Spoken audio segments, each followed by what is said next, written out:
We will create a whole new species of animal through the mutation of genes based on a role model of bestiality. We will use wild-born and primitive, trusting humans to accomplish this in our sterile, government-sanctioned vivisection labs.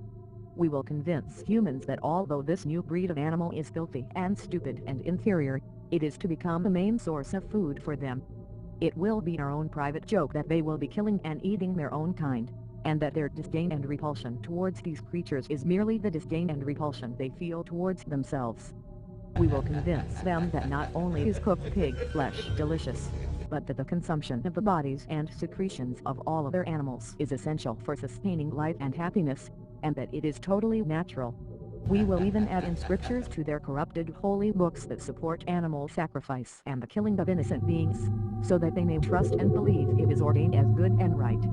We will teach them not to trust what's in their hearts and consciences, and to worship the evil words of man.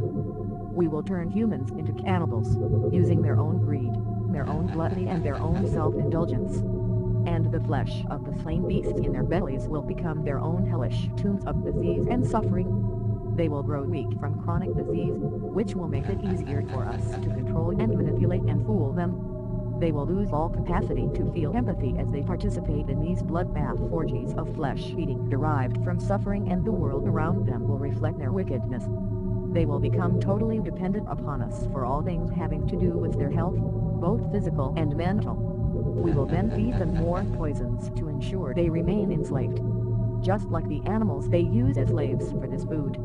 They will take great pride in naming this practice of eating corpses the circle of life, when in reality it will be the circle of disease and death.